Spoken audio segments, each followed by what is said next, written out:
وقل رب زدني علما. waxay tiraahdaa qofka hadduu tabar waayo afkiisu tabar ka daya u caytama daldalma habarta daba socota ilmuhu sawirkeeda ka didaya ilmuhu ay naxayaan markay arkaan waa macallimadiisi dugsiga sare markuu dhiganay nin bay lahayd macallin meel kale ka iyadoo hoosta kaga irmaana in faransiis akhlaaq inuu ka hadlo iyo xorriyad iyo qiimo insaan inuu ka hadlo qof faransiis ah ciduu dooniba ha noqdo madax ka noqday inay qaamuus ka gashaba ma aha 18 oo qof ay dileen oo Afrika ka dileen oo madaxyadoodii gureen baa matxafkooda wali yaalla ilaahay markuu doono wax qarsoona inuu banaanka soo dhigo qof xasan oo sheegay oo adigooba la halmaamayo aan aadba maalmaha looga mashquulsan yahay qodoqodeeyuu keenaa qodayntii waxay keentaa marka la kaco in nabiga siiradiisa inagu aynu baranno sifaadkiisa iyo qiimihiisa aan baranno wax badan oo inaan kaba aqoonin bay sabab inoogu noqon inaan baranno way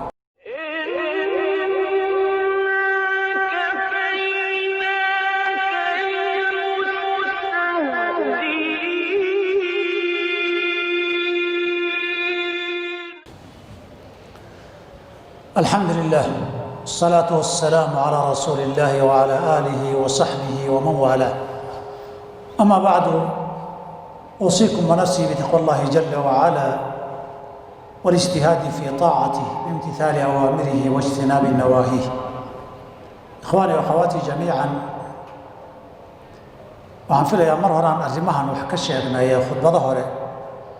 laakiin waxaa laga yaabaa in wixii aanu soo bato in mar kale lagu celiyo u baahda waxaan rabaa dhowr arrimood inaan baraarujiyo nabi maxamed calayhi salaatu wasalaam ilaahay baa soo diray rabbigii uunka lahaabaa u doortay in kitaabkiisii ugu dambeeyey uu xambaaro intii uu joogay wax badan baa la caayay caqligiisaa wax laga sheegay oo majnuunun bay dhaheen waa waalan yahay waa sixran yahay bay dhaheen isagaa saaxir ah bay dhaheen been hore uu soo guursaday bay dhaheen innamaa yucallimuhu bashar dad baa meel luuq ugu jiro soo baray dhaheen wixii oo dhan isna waxba uma dhimin diintiisii iyo risaaladiisiina ma hor istaagin intii warka sheegaysay iyo intii beenta daldalaysay xataa iclaamkii iyo warbaahintii laga carabika qoraysh ka shaqaysay xaqaa dardaray qoraysh waxyaaba ay samaysay waxaa ka mid ahaa nabigu markuu maka joogay calayhi salaatu wasalaam waddooyin baa maka laga soo geli jiray warbaahinta wakhti walba siday dadku awooddoodu tahay bay u isticmaalaan jidadka maka laga soo galoo dhan bay meel geed iyo waaba ka dhiseen markaasay biyo iyo wax lagu nastana ku sameeyeen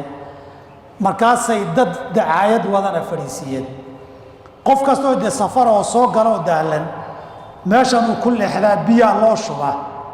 wuxuu yidhaha bal warrama mid been low oo been fidinaya magaalada joogay dhahan fi suurati alnaxli baa lagu tilmaamay waidaa qiila lahum maadaa anzala rabbukum qaaluu asaatiiru lawaliin beentii dadkii hore may waxba jiray leeyihin inay dadka ka hor istaagaan bay rabeen diinta garisteeda iyo nabiga u tegistiisa qof walba isagoo la soo cabeeyey oo warbixin been iyo faalsaa la soo siiyuu magaalada soo gelayay waxba tari weyde ciddii diintan waa hor istaagaynaa tirina ilaahay baa ballan qaaday inayna waxba ka taraynin huwa aladii arsala rasuulahu bilhudaa wa diini alxaqi liyudhirahu cala addiini kullihi walow kariha almushrikuuna iyo kaafiruuna ciddii nabiga wax ka sheegtay ee dacaayad ka fidisay ee waa waalan yahay tiri ee waa saaxirow tiri oo waa la sixray tiri oo wax walba sheegtayna iyadana ilaahay baa ballan qaadayo inay gacan wax ku yeelaanna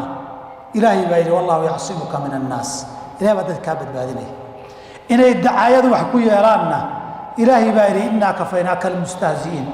waxaa kugu jeesjeesaya annagaa kaaga filan diintiisa isaga gadaashii in wax la yeelana ilaahay baa damaanad qaaday inaan la yeeli karinoo innaa naxnu nazalna dikra wa innaa lahu laxaafiduun uma baqayno diintan in dacayad lagu hor istaago lagamana baqo saan khudbahooda ku sheegnay nebi maxamed baa sharaftiisa wax noqoni waa la dacayadeeyey oo waxbaa laga sheegay nin wuxuu qabta waayey talana gacantiisa ka baxday baa afka cay wax bida carabtuna waxay yidhaahdaan qofku hadduu racajiso waxba tari waayo ittakaa calaa lisaani afkuu qabsadaayo wuu caytamaa soo waraabaha lagama sheegin dadku way caayaan wuxuu yidhi nimaan caana tiray unbaa caayo yidhi nimaan xoola ka cunay caana tiray cagana igu gaari waayey ma meelahay caaya qof wax qaban waayey waxna tari waayey tabartiisa caytan iyo meelaha inuu wax ka dacayadeeya innaga waajibka ina saarani caydaasi inaan ka mira dhalinna waayo ilaahay markuu doono wax qarsoonaa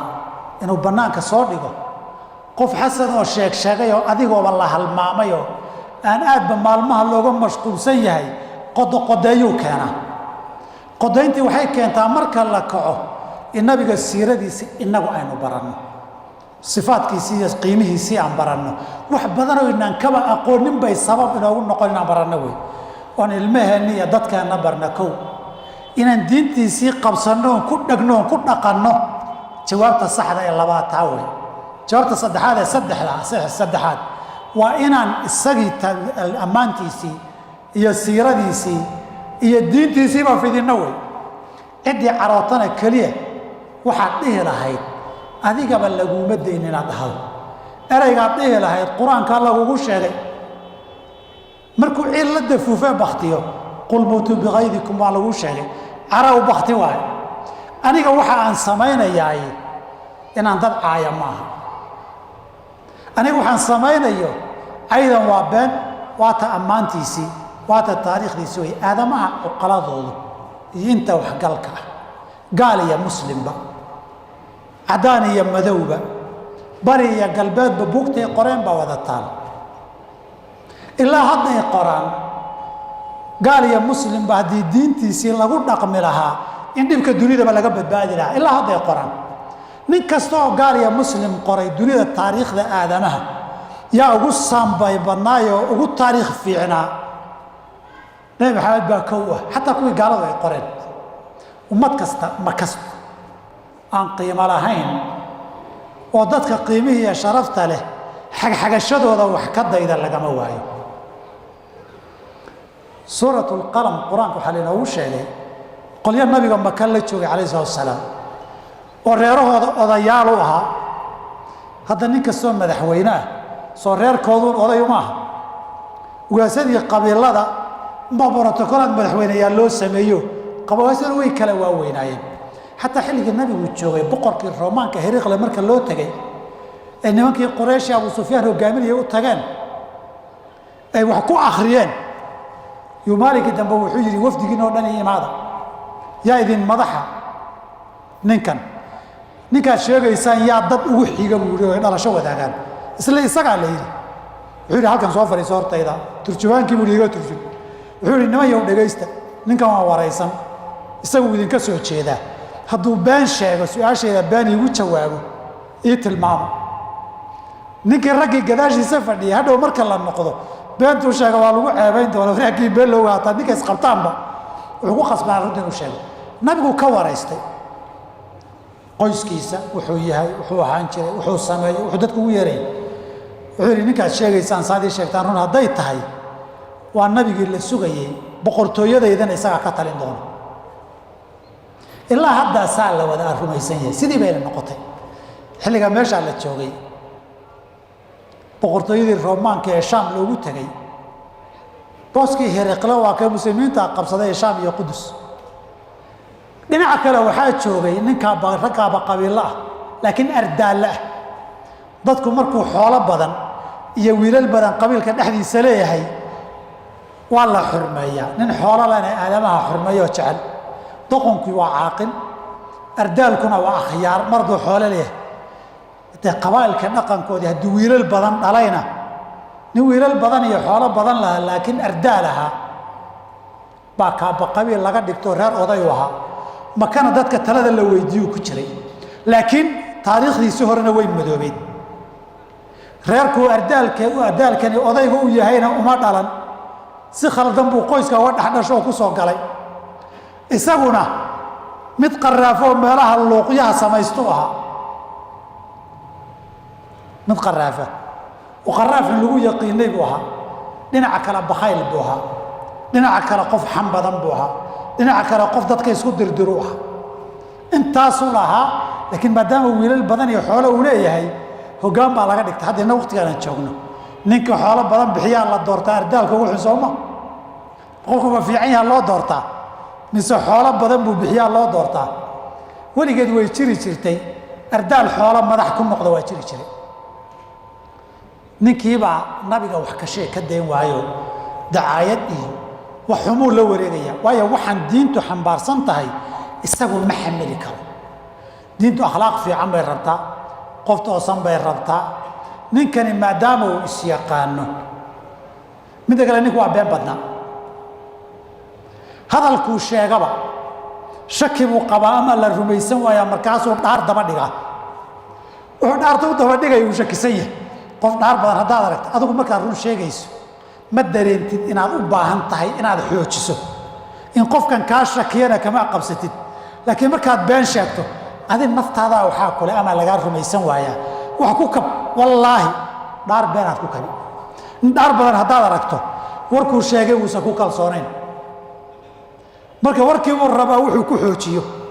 been buu sheegi jiro dhaar buu ku kabi jiray bakhayl buu ahaayo xoolaha badan ma bixiyo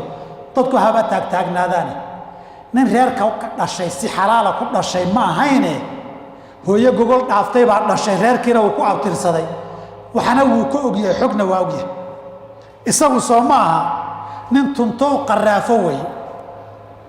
qaraafka iyo tumashada iyo zinada lagu yaqaan nin dadka isku dirdira wey nin baa laga sheegay madax ahaa maalinkee kuugu daran baa la yidhi maalinkan reerka waxa is haysta lahayn buu yidhi laba isku dheganaan jiray maxaa dhacay maalinkan iyagu saysanay anay igu maqan yihiin buu yidhi maadaama wax badan uu og yahay ceeb badan uu iska og yahay saan isaga loogu mashquulin buu laba isugu diraa maantoo dhan war buu u kala qaadaa muxuu u kala qaadayaa isagaa iska jeedinaya hadda arrintaa way jirtaa soo ma intaana waa ahaa waxan badnaa maantoo dhan qof buu wax ka sheegi jiray qof xan badan haddaad aragto dadkun wax ka sheega isagaa dhaliil isku og wuxuu dareemayaa inuu qof shaksiyad xun yahay inuu ceebo badan leeyahay dadkoo dhan inuu burush xaar la marmariyuu rabaa marka si dadkoo dhan ula mid noqdaan ama uu sheega dadka hebelna waa xun yahay hebelna waa xun yahay keligii xumaanteeda yaan la arkin buu rabaa intaasoo tilmaamood buu lahaa haddana wiilal iyo xooluu lahaayo oday baa laga dhigtay ardaalkii xumaa kaasaa ilaahay qur-aanka kaga sheegay walaa tutic kulla xallaafin mid dhaar midka hadha sheeginin warka uu sheegayo xallaafin mid dhaar badan ah wuxuu sheegaba ka shakisan oo dhaar ku kaba mahiinin oo shaksiyad xun ardaal ah hamaazin xam badan mashaayin binamiimin isku dirdir badan la wareega maantao dhan war kala qaad dadka qoortiisu wadageliya lagaa mashquule manaacin lilkhayri xoolaha aan bixin oo bakhayla cutullin sheega ah qoyska uu abtirsanayo ku sheegad ah oon aabbuhuusan dhalin bacda daalika zaniimin intaa kadibna weliba mid qaraafo wareego oo dhilay ah an kaana daa maalin wa baniin aadaha qur-aanka haddii lagu akhriyana wuxuu leeyahay been wey maxaa ninkaa oday looga dhiganoo war looga maqli an kaana daa maalin wa baniin wiilal iyo xooluu leeyahay baa oday looga dhiganoo warka looga dhagaysan tibi kale waa kan faransiiska madaxda oo kaleba waa ardaal madax laga dhigtay aqlina ardaal hadduu ahaana dadkooda ardaal inay noqdaan buu rabaa tuugu dadkani wada tuuga noqdaan buu rabaa qofka xumaanta ku jirana dadka xumaan inuu ku wada waxeeyuu rabaa marka wuxuu tabar ka dayayaa inuu caayo carabtu waxay tidhahdaa qofka hadduu tabar waayo afkiisuu tabar ka dayaa u caytama daldalmaa habartan daba socota ee ilmuhu sawirkeeda ka didaya ilmuhu ooyaan naxayaan markay arkaan waa macallimadiisii dugsiga sare markuu dhiganayay nin bay lahayd macallin meel kale ka ah iyaduu hoosta kaga irmaana markii iskuulkii ogaaday maamulkii tacliintu 170 kilomitir meel dhan iskuulaa loo bedelay wiikandigu u soo dhuuman jiray ninkii hore markuu khaati ka istaagay waxaan iscayrsigoodan iyo isdaba socodkooda iyo buu naagtan furay kadib baa isagu guursaday taariikhdiisana uu og yahay lana wada yaqaan marka ninka isagii dhoobada uu ku dhex jiro uu rabaa dadka inuu fariyo dhoobada iyo xaarkaa wada marmariyo wax kale meesha ma yaalo intan aayaddu tilmaamaha ay sheegtay waayo maantoo dhanna dalal buu isku diraa cid kaleba hadday hadashana nin faransiisa akhlaaq inuu ka hadlo iyo xorriyad iyo qiimo insaan inuu ka hadlo qof faransiis ah cidduu dooniba ha noqdo madax ka noqday inay qaamuus ka gashaba ma aha 18 kun oo qof ay dileen oo Afrika ka dileen oo madaxyadoodii gureen baa matxafkooda wali yaalla dadkan Afrika ku soo laynay matxafka madaxyadoodii baa wali yaalla markaasoo insaan iyo qiimadii iyo karaamadii iyo ka hadla karaamo waxaa ka hadla qofkii karaamo leh akhlaaq wanaagsanna waxaa ka hadla qofkii akhlaaq leh carab waxay tiraa faaqidu shay laa yuctii qofku wuxuusan haynin kuma siin karaan laakiin hadduu nin daroogada haysa abba oo ciyaal suuqa bannaanta maanta caytamo waa wax laga fila waayo akhyaar baan laga filinay caytamaane ardaan ay shaqadii waayo innagu waxba yeelnaan taaka ardaa cayda ku mashquuline sida saxdihii waa inaan u soo laabanno nabigan maba taqaan in badan oo inaga mida maba yaqaanaane inaan siiradiisii iyo sifaadkiisii baranno ilmaheenna barno bashariyadii iyo caalamkana barno wey innagu diintan inaan ku dhaqanno qabsanno weeye oo niraano haddaad wax ka sheegtay intaan ku dhaqmaynay 3 jibaar baan ku dhaqmaynaa hadda intaan fidinaynayna 3 jibaar baan fidinaynaa in dadkaba diinta aan gaarsiino wey waxyaabaha qaarkood markii wax laga sheego ee la qodoqodeeyo bay qiimahoodu soo baxaa hadda cuudkan carafta badan ilaa dab lagu shido caraftiisa miyaa la helaa aydan kicintu waa dabkii lagu shideeyey caraftii diintan iyo nabiga ilaahay la soo dhiibay sallallahu alayhi wasallam baa laynaga rabaa innagana inaan carafteedii wada gaarsiino dunida daafaheeda ilaahay subhanahu wa ta'ala xaqan allah inagu sugo kuwii diinta ku dhaqma ee bartana allah inaga dhigo diintan ilaahay ha gaarsiiya bariya galbeed iyo meel kastaba ilaahay ha gaarsiiya innagana kuwii uba gaarsiine ka qayb qaatee qayb ku yeeshay ku ajir helana ilaahay naga dhigo اللهم إنا نسألك الهدى والتقى والعفاف والغنى اللهم ألهمنا رشدنا وعذنا من شرور أنفسنا اللهم آت نفوسنا تقواها اللهم زكيها أنت خير من زكاها أنت وليها ومولاها اللهم إنا نسألك رضاك والجنة ونعوذ بك من سخطك ومن النار اللهم احينا على الإسلام وأمتنا على الإيمان احشرنا في زمرة خير الأنام وأقم الصلاة وقل رب زدني علما